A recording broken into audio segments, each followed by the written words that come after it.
یقیناً یہ حوصلہ افزائی ہوتی ہے ان لوگوں کی جو اسمال ٹریڈرز اسمال انڈسٹریز کے اندر انوالوڈ ہیں، اور معاشرہ جب ان کو ریکگنائز کرے تو اس بنیاد پر ریکگنائز کرتا ہے صرف یہی نہیں کہ آپ نے کیا والیوم اختیار کیا، کتنی ترقی کی۔ میں آپ سے گزارش یہ بھی کرتا ہوں کہ سوشل انڈیکیٹرز کو بھی اب شامل کریں۔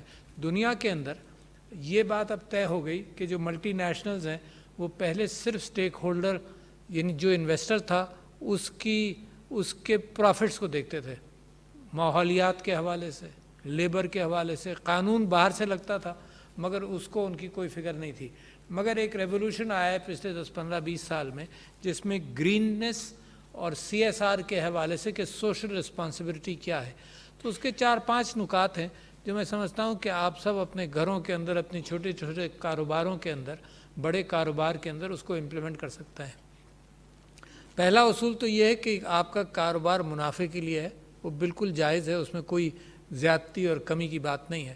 دوسرا اصول یہ ہے کہ آپ کے ساتھ جو لوگ کام کرتے ہیں ان کے حقوق کا آپ خیال رکھیں۔ ایک قانونی حق ہوتا ہے اور ایک اخلاقی حق ہوتا ہے، اس میں فرق جانیے۔ قانونی حق قانون جب بنتے ہیں جب معاشرے کے اندر یہ محسوس ہو کہ لوگ منیمم اخلاقیات سے یا منیمم ٹرانزیکشنل ریلیشن شپ سے نیچے چلے جائیں گے تو وہ قانون بنا کر پابند کیا جاتا ہے کہ اتنا تو کرو۔ تو لہذا میں آپ سے یہ کہہ رہا ہوں کہ جو آپ کے ورکرز ہیں ان کے ساتھ وہ اخلاقیات، وہ ہمدردی کا جذبہ رکھیں۔ اس کو دنیا نے، مغربی دنیا نے اس کو اسپیشلائز بھی کر لیا ہے کہ آرٹیفیشلی فکر کی جاتی ہے کہ تمہارا کیا حال ہے، آرٹیفیشل گریٹنگز ہوتی ہیں، اس کو چھوڑیں۔ میں تو سمجھتا ہوں کہ دل سے ہمدردی، کسی کے ہاں کوئی مشکل ہے تو اس کو وقتی طور پر اس کو ہینڈل کریں، چاہے فائنینشیل ہو چاہے معاشرتی کوئی مشکل ہو، اس کا کریں۔ تیسری بات یہ ہے کہ انوائرمنٹ کا خیال رکھیں۔ اس کے اندر ساری چیزیں آ جاتی ہیں، یعنی صفائی سے لے کر اوپر تک ہر چیز کا معاملہ آ جاتا ہے۔ میری دکان کے آگے صفائی، میں آپ کو حقیقت میں بتاتا ہوں کہ میرے والد صاحب ڈاکٹر تھے اور بہت بڑے ڈاکٹر تھے، بہت مولانا محمد علی جوہر کو اور جواہر لال نہرو کے بھی ڈینٹسٹ رہے۔ اچھا، اور مجھے آج تک یاد ہے کہ جب میں گریجویٹ کر کلینک میں ان کے ساتھ میں نے کام کرنا شروع کیا تو صبح صبح اگر کوئی جس کو جمعدار کہتے تھے کہ سیڑھی صاف کرے، پہلی منزل پر تھے، تو اگر جمعدار نہیں آیا تو میرے والد خود مرحوم اللہ تعالیٰ مغفرت کرے جھاڑو لے کر نیچے تک صاف کرتے تھے، اور جب وہ صاف کرتے تھے تو مجھ سے رہا نہیں جاتا تھا کہ میں خود نہ کروں، حالانکہ میرے تصور میں یہ بات نہیں تھی کہ میں جھاڑو بھی دوں گا ہے، مگر ایک طہارت کی کیفیت ہے، اس میں کوئی بات نہیں۔ یعنی ان سے مجھے اس بات کا احساس ہوا، اس میں کوئی بات نہیں کہ صفائی کرو، پوچھا لگاؤ، ضرورت پڑے تو گھر کو صاف رکھو۔ تو اپنی دکانوں کے ساتھ اچھا، یہ جو باہر کی صفائی ہے یہ اندر کی طہارت کی طرف بھی ایک ڈائریکشن ہے۔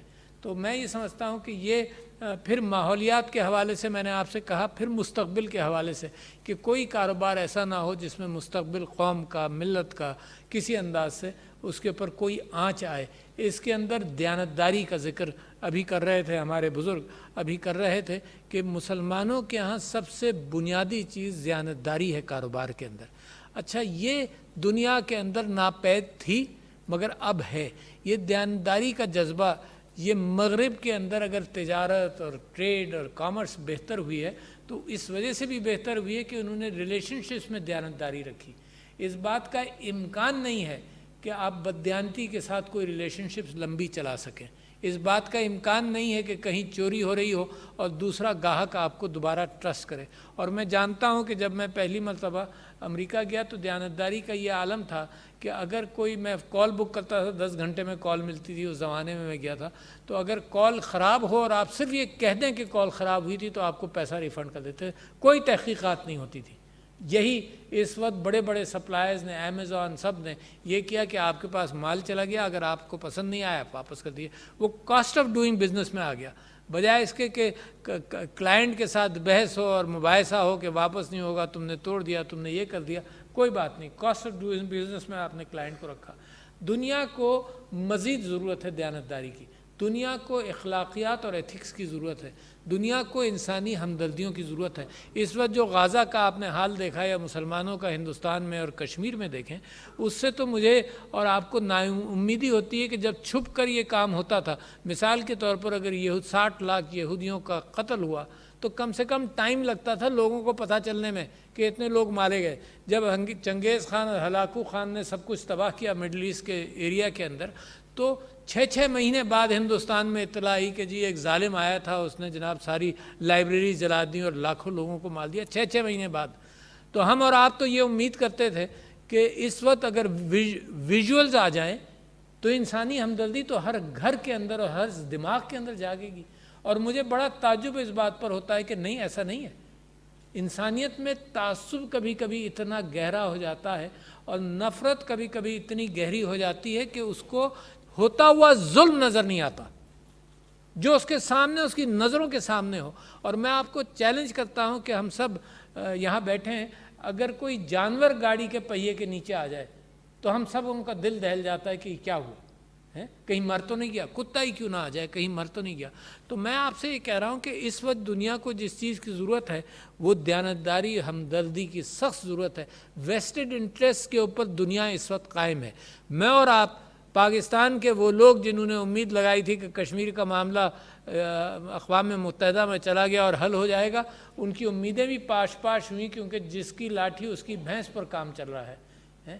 کہیں سے اگر یہ بات نکلنی ہے اسلام کی، دیانتداری کی اور انسانی جان کی قیمت کی، یا قرآن کی اس آیت کی کہ اگر ایک جان ہلاک ہو گئی تو ساری انسانیت ہلاک ہو گئی، اور ایک انسان بچ گیا تو ساری انسانیت کو بچا لیا، اس میں نہ مسلمان، نہ عیسائی، نہ یہودی، نہ کافر، کسی کا ذکر نہیں ہے۔ اللہ تعالیٰ کی کریشن ہے انسان، سب کا ذکر ہے۔ اس ٹائپ کی ہمدردی دنیا میں نہیں ہے اور اخلاقیات نہیں ہے۔ تو میں خیر تجارت کی بات آپ سے کر رہا تھا، تجارت کے اندر بھی پاکستان کا، میری خواہش ہے کہ پاکستان کا کاروباری، اور آپ سب، میرے نبی صلی اللہ علیہ وسلم فروٹس دیکھتے تھے اور چیز دیکھتے تھے کہ یار تم نے خوبصورت چیز اوپر رکھی ہوئی ہے اور اندر خراب پھل ہے۔ دیانتداری وہاں سے شروع ہوتی ہے کہ جو تم دکھا رہے ہو وہی تم بیچو، یہ نہیں ہو سکتا دکھاؤ کچھ اور بیچو کچھ ہے۔ تو وہ اسپرٹ جو ہے، وہ کمیونٹی اسپرٹ، وہ مسلمان سے شروع ہوئی۔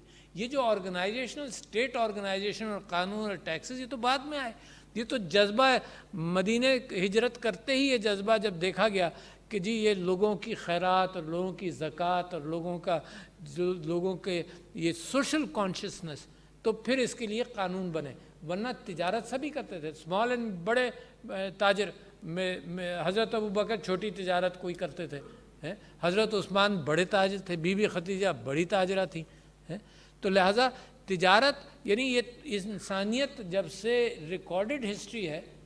سقراط کو کسی نے پوچھا کہ اسٹیٹ کیسے چلتی ہے، تو اس نے کہا کہ تجارت جب سے، اور مشاورت، اور قرآن کے اندر بھی مشاورت کا ذکر ہے۔ جمہوریتوں کے اندر مشاورت بڑی اہم ہے، مشاورت کے بغیر صحیح فیصلے نہیں ہو سکتے۔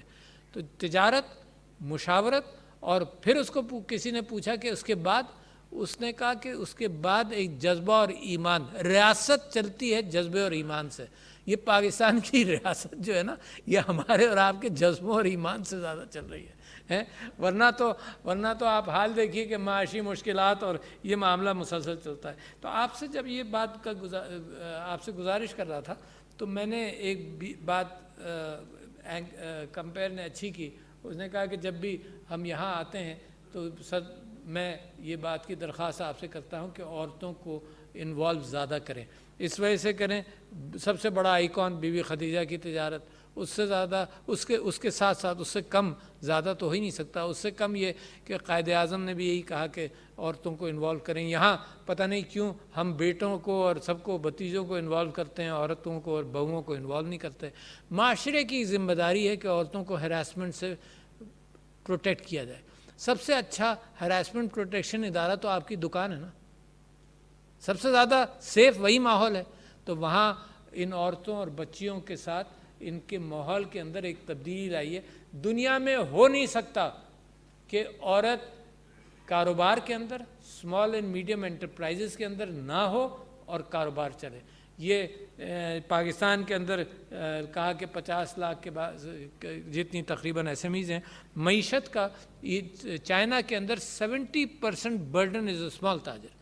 میں اپنے گھر کو اگر دیکھ لوں تو سارا کام میں اپنے دکانداروں سے واقف ہوں، اپنے محلے کے دکانداروں سے واقف ہوں۔ سبزی آتی ہے، ترکاری آتی ہے، دوائیاں آتی ہیں، چیزیں آتی ہیں، میرا تو ریلیشن شپ وہی ہے۔ بڑے انڈسٹری سے کب واقفیت ہوتی ہے؟ جب میں گاڑی خریدنے جاؤں، جب میں سریا خریدنے جاؤں، جب میں سیمنٹ خریدنے جاؤں وہ بڑا انڈسٹریلسٹ آ جاتا ہے، اس میں بھی چھوٹا بندہ سپلائر کے طور پر ضرور آتا ہے. تو لہٰذا 70% of the countries economy is related to you.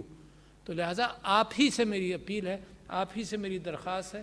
2-3 میں اس کو اسپیسیفک آپ کے ساتھ کر رہا ہوں. ظاہر ہے آپ اپنے بچوں کو بھی یہی تربیت دیتے ہیں کہ ایمانداری کے ساتھ، اپنے بچوں میں آپس میں ایمانداری کے ساتھ رہنا. اور بچے آج کل کے بھی اور ہمیشہ کے اسمارٹ ہیں، وہ آپ کے کام کو دیکھتے ہیں، آپ کے الفاظ کو نہیں دیکھتے، وہ تھیوری نہیں دیکھتے، وہ پریکٹیکل دیکھتے ہیں. اگر ماں باپ کہیں دھوکہ دے رہے ہوں تو یہ امکان ہی نہیں ہے کہ بچہ وہ نہ دیکھے، کہے گا نہیں مگر اپنے اخلاق کے اندر اس چیز کو شامل کر لے گا. تو آپ جو باہر کر رہے ہیں وہ اپنے گھر کی خوشیوں کے لیے بھی بے انتہا ضروری ہے. دوسرے، میں چھوٹے دکانداروں سے اور سب سے اسمال اینڈ میڈیم انٹرپرائزز سے جہاں میں نے یہ بات کی کہ عورتوں کو مواقع دیے جائیں، انکریج کریں، ہاتھ پکڑیں. اور آپ سے شکایت بھی کر دوں، آپ شاید واقف بھی نہیں ہوں گے کہ آپ کے پاس ایک فیسلٹی حکومت کی آئی اور وہ فیسلٹی ختم ہو گئی اور آپ نے استعمال نہیں کیا. فیسلٹی یہ تھی کہ عورتوں کو لونز مل رہے تھے، اسمال سے لے کر بڑے تک، اور 2 کروڑ تک مل رہے تھے، 20-30-40 ہزار سے لے کر کروڑوں تک مل رہے تھے.